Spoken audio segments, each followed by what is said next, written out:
Hello everyone, welcome back to Cogate society YouTube channel. और आज की वीडियो में हम हमारा नेक्स्ट शेड्यूलिंग एल्गोरिदम स्टार्ट करेंगे, है ना। हमारा नेक्स्ट शेड्यूलिंग एल्गोरिदम है एसआरटी, या फिर जिसे हम एसआरटी एफ भी बोलते हैं, शॉर्टेस्ट रिमेनिंग टाइम फर्स्ट। इसके पहले वाले वीडियो में मैंने आपको एसजीएफ करवा दिया था और एफसीएफएस करवा दिया था, ठीक है। और दोनों के ड्रॉबैक्स और मतलब ड्रॉबैक्स बोल लो और एडवांटेजेस बोल लो, दोनों को अगर दोनों के वीडियो में मैंने आपको बता दिया था कि इसके क्या ड्रॉबैक्स और एडवांटेजेस हैं। आज हम इसको करेंगे, है ना। ये एसजीएफ एसआरटी एफ जो है वो एसजीएफ का मॉडिफाइड वर्जन है। एंड ये जो है ये मॉडिफाइड प्रीएम्प्टिव वर्जन है, मतलब मॉडिफाइड एज इन प्रीएम्प्टिव, ठीक है। तो हमारे इसमें ना प्रीएम्पशन चलता है, इसके अंदर प्रीएम्पशन नहीं चलता है, इसके अंदर चलता है, ठीक है। तो ये हो गया हमारा शेड्यूलिंग एल्गोरिथम्स का। स्टार्ट करते हैं। इसमें हम लोग वही हमारा एटी, डब्ल्यू टी, है ना, आर टी, ये सारी चीजें हम निकालेंगे, ठीक है। तो इसी क्वेश्चन को करेंगे जो हमने दूसरे वीडियोस में कराया, क्योंकि हम एक ही क्वेश्चन से समझना चाह रहे हैं कि सभी में कैसा परफॉर्मेंस डिफरेंस आता है ना, किस तरह से कैसा आता है, ठीक है। तो स्टार्ट करते हैं। तो देखो हमारे पास में एसआरटीएफ की एक अप्रोच क्या रहती है, जो मैं अप्लाई करता हूँ। धीरे धीरे प्रैक्टिस होगी तो आप फटाफट कर पाओगे, बट जनरली क्या करता हूँ, हर बार मैं 1 यूनिट से आगे बढ़ता हूँ, है ना। 1 यूनिट, देन स्टॉप, है ना, एंड चेक, देन रिपीट। इतनी सी आपको चीज 3 स्टेप्स याद रखना है। 1 यूनिट, 1 यूनिट अहेड, इस तरह से समझ लो। 1 यूनिट आपको जाना है, फिर स्टॉप करना है, चेक करना है और रिपीट करना है। कैसे, तो वो बताता हूँ। तो देखो, हम स्टार्ट करते हैं P1 और P2 से, है ना। P1 और P2 दोनों जीरो पे आ गए, इसलिए हम उन दोनों को देख रहे हैं, है ना। बाकी सब आएंगे 2 और 5 पे, तो ये बाद में आएंगे, इसको बाद में देखेंगे। स्टार्ट करते हैं P1 और P2 से। P1 का हमारा सीपीयू बस्ट क्या है, 3। P2 का हमारा सीपीयू बस्ट क्या है, 2, ठीक है। तो हम क्या करेंगे, यहाँ पर हम लोग P1 आ गया हमारा और P2 आ गया, ठीक है। 3 और 2 है दोनों का। अब हम क्या करेंगे, किसका कम है, तो यार हम यहाँ देखेंगे P2 का कम है। तो P2 का कम है तो हम P2 को यहाँ लिख देंगे, ठीक है। P2 को यहाँ लिखा, उसके बाद में क्या करेंगे, 1 यूनिट आगे बढ़ेंगे। 1 यूनिट एज इन 3 जीरो से 1 जाएंगे, ठीक है। P2 पर 0 से 1 गए। अब फिर से चेक करा, क्या क्या चेक करा हमने, यहाँ पर मैं बताता हूँ। चेक 3 कंडीशंस, है ना। After 1 unit, check if is any process which has come and its burst time is less than the current process. That's it, है ना। ये मैंने यहाँ पे लिखा है। हमें क्या करना है, 1 यूनिट को हमने चला, आफ्टर 1 यूनिट ऑफ एग्जीक्यूशन, कोई भी प्रोसेस का ले लो, P1 ले लो, P2 ले लो, मतलब यहाँ पे P2 आएगा ऑफ कोर्स, क्योंकि P2 का बर्स्ट टाइम कम है ना। यहाँ पे P2 का बर्स्ट टाइम कम है, इसलिए हम क्या करेंगे, check if there is any process which has come and its burst time is less than the current process, ठीक है। तो हम फिर से रेडी क्यू को चेक करेंगे, क्या इसमें कोई ऐसी प्रोसेस आई है या जो जिसका बर्स्ट टाइम जो है वो P2 से कम है, जो करंट प्रोसेस है दैट इज P2 उससे कम है। तो अभी तो कोई प्रोसेस आई नहीं है, अभी सिर्फ P1 है, मतलब एक तरह से देखा जाए तो P1 आई है। P1 पहले से थी बट वो अभी आई है, इस तरह से इमेजिन कर लो, ठीक है। तो फिर हमने चेक करा, अच्छा ठीक है P1 आई है, P1 है अवेलेबल रेडी क्यू में, चेक करते हैं। P1 का क्या है, बर्स्ट टाइम 3 है, और हमारा इसका बर्स्ट टाइम कितना है, अभी हो गया है कट के 1, ठीक है। ये मैं इसको चेंज करके लिख देता हूँ, यहाँ पर आ गया है, ये कट के हो गया है ये 1, ठीक है, क्योंकि हमने 1 यूनिट इसको चला लिया है ना। अब ये हुआ, अब देखा कि यार कोई प्रोसेस नहीं है, सिंपल अपन क्या करेंगे, इस P2 को फिर से एग्जीक्यूट करेंगे। तो P2 का जो एग्जीक्यूशन हुआ वो फिर क्या आ गया, एक और बार हुआ, और P2 आ गया 2 तक, या फिर से 1 यूनिट चला, P2 हो गया 0, ठीक है। तो ये हो गया 0 हमारा कंप्लीट, 1 और 0 करके, है ना। हमारा P2 अभी फर्स्ट एग्जीक्यूशन कंप्लीट हो गया। अब P2 आएगा कब नेक्स्ट, वो नोट कर लेते हैं, है ना, स्टेप वाइज चलेंगे। P2 आएगा कब, तो देखो मैं इसको हटा देता हूँ। P2 पे गए ना, P2 पहले क्या था, 2 पर कंप्लीशन हुआ, अब 2 + 4 करेंगे, है ना, क्योंकि P2 का ये 4 है, तो 4 करेंगे तो क्या हो जाएगा 6। तो P2 हमारा 6 आएगा, मतलब अब 6 पर आएगा, 6th यूनिट, 6th सेकंड में या 6th यूनिट ऑफ टाइम में आएगा, ठीक है। हो गया, P2 इज एग्जीक्यूटेड, ठीक है। जब 2 पहुंचे तो 2 से उसी बीच में P3 आ गया, ठीक है। जैसे ही 2 पर पहुंचा मैं, वहां पे P3 आ गया, P1 आ गया, मतलब P1 और P3 अब 2 है यहाँ पे, है ना। ये एग्जीक्यूट हो चुका है कंप्लीटली, ठीक है। और ये भी एग्जीक्यूट हो रहा है ना। ये आ चुका है, ये भी आ चुका है। अब सीपीयू बस्ट P1 का 3 है और P3 का 1 है, ठीक है। तो हम क्या करेंगे, किसको एग्जीक्यूट करेंगे, इसको एग्जीक्यूट करेंगे।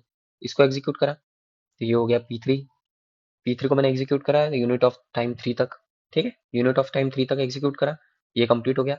P3 कब आएगा नेक्स्ट? P3 आएगा 3 प्लस, यहाँ पर लिखा हुआ है 3, तो ये हो जाएगा 3 + 3 दैट इज 6। तो P3 और P2 दोनों कब एंट्री करेंगे ये रेडी क्यू में? At exact point of time 6, ठीक है। तो ये चल रहा है ना, हमारा 3 तक आ गया, मतलब पी P3 इज 3। अब इसके बाद में हमारा अभी कोई प्रोसेस बची है क्या? रेडी क्यू में तो कोई प्रोसेस नहीं बची है ना, सिर्फ P1 बची है। तो P1 को एग्जीक्यूट करेंगे क्योंकि ये 5 पर आएगा, ठीक है। P1 को जब एग्जीक्यूट करूंगा तो P1 यहाँ पर आएगा। P1 को मैं चलाऊंगा कब तक? अब देखो यहाँ पर आप कैसे प्रैक्टिस करोगे तो कैसे जल्दी होगा वो बताता हूँ। मुझे मालूम है P1 के अलावा कोई प्रोसेस है नहीं, और मुझे मालूम है कि P4 5 पर आएगा, तो मैं 5 तक तो इसको खींच ही सकता हूँ, मतलब मैं 2 यूनिट एक साथ चला देता हूँ। तो P1 चला 5 तक, ठीक है। P1 2 यूनिट तक चला तो P1 का बस टाइम अब बचा 1, है ना, ये हो गया। और उसी उसी बीच में क्या हो गया, 5 पे P4 आ गया, है ना। अब हम फिर से चेक करेंगे कि P1 का 1 है, P4 का 2 है, तो अब किसको लेना चाहिए? तो हम किसको लेंगे? P1 को लेंगे। तो P1 को लिया और P1 एग्जीक्यूट करा 6 तक, तो P1 एग्जीक्यूट हुआ, है ना, 6। और हमें आईओ बस कितना है हमारा? 2, तो 2। तो हमारा P1 जो आएगा वो नेक्स्ट अब आएगा 8 पर, ठीक है। और जैसे ही 6 पर हमारे ये आया, हम क्या करेंगे, P1 खत्म हो गया, P4 के साथ में हमारा P2 और P3 भी आ गए। P2 P3 is also in the ready queue, ठीक है। तो हमारे ये भी आ गए, ठीक है। तो ये कंप्लीट हो गया, है ना। अब P4 की बारी है ना। अब देखेंगे हम लोग कि भाई इनका दोनों का खत्म हो गया है, ठीक है। और ये भी एग्जीक्यूशन फेज में है।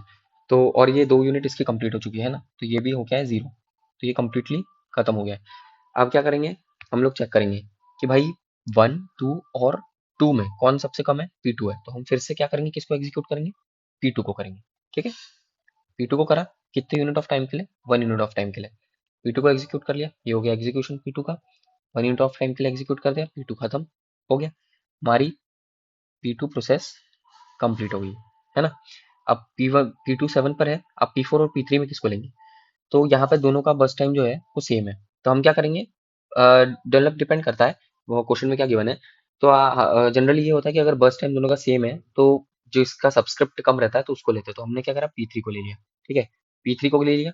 अब P3 के अंदर जो टाइम है वो 2 यूनिट्स है, P4 के अंदर भी 2 यूनिट्स है, तो मैं P3 को पहले एग्जीक्यूट कर रहा हूँ, ठीक है।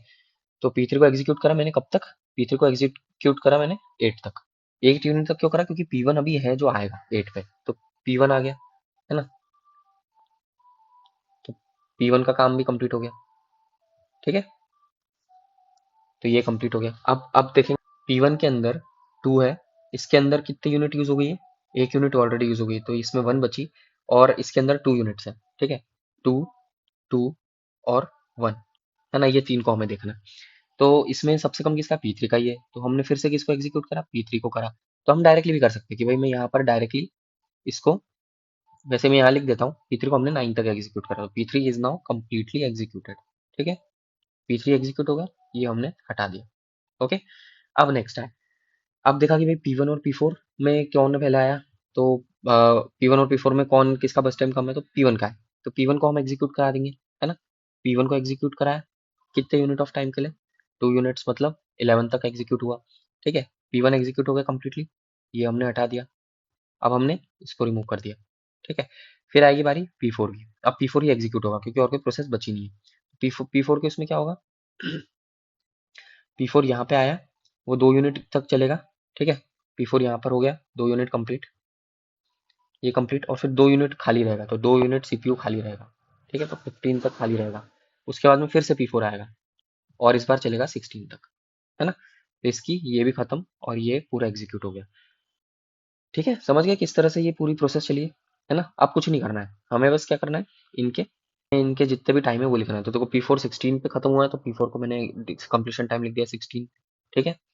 फिर P1 11 पे खत्म हुआ है, तो P1 को मैंने लिख दिया 11, है ना। उसके बाद में P3 9 पे खत्म हुआ है, तो P3 हो गया 9 पे एंड, है ना। और उसके बाद में P2 जो है वो 7 पर एंड हुआ है, तो P2 हो गया 7 पे एंड, ठीक है। ये सब पे कंप्लीशन टाइम लिख लिए। अब आपको कुछ नहीं करना है, आपको यहाँ पे आपका TAT और मतलब TAT निकालना है with help using the formula CT minus AT, है ना। तो ये मैं टास्क आपको देता हूँ, आपको TAT निकालना है, WT निकालना है, और एवरेज TAT एवरेज WT और रिस्पॉन्स टाइम, ये तीनों चीजें निकालना है ना, और आपको कमेंट सेक्शन में डालना है। ठीक है, तो आज की वीडियो में मैंने आपको ये बता दिया कि कैसे हम लोग कोई SRTF वाला क्वेश्चन जो रहता है उसको कैसे सॉल्व करते हैं, है ना। तो आज के लिए इतना ही। नेक्स्ट वीडियो जो रहेगा उसमें मैं आपको नेक्स्ट करवाऊंगा, that is round robin. Actually क्या है ना, ये सारे बहुत फेमस है, ये बहुत कम यूज होता है, ये भी बहुत कम ही आते क्वेश्चन, बट इसके बहुत क्वेश्चन मिलेंगे आपको, इसके बहुत क्वेश्चन मिलेंगे क्योंकि ये टाइम टेकिंग रहता है और ये सबसे इंपॉर्टेंट है ना। इसके बहुत क्वेश्चन मिलेंगे आपको, इसके थोड़े कम मिलेंगे क्योंकि डायरेक्ट क्वेश्चन है, और इसके भी कम मिलेंगे क्योंकि डायरेक्ट क्वेश्चन है, बट ये सभी इंपॉर्टेंट है। ठीक है, तो मैंने इस वीडियो में कवर करा दिया। नेक्स्ट वीडियो में हम राउंड रॉबिन देखेंगे और ऐसे में सारे आपके एल्गोरिथम्स कंप्लीट करूंगा, फिर हम नेक्स्ट चलेंगे। ठीक है, आज के लिए इतना ही। अगर आपको वीडियो अच्छा लगे तो प्लीज़ इस वीडियो को लाइक एंड शेयर करें और चैनल को सब्सक्राइब जरूर करें, और मुझे बताएं मैं कैसे इंप्रूव कर सकता हूँ। Thank you.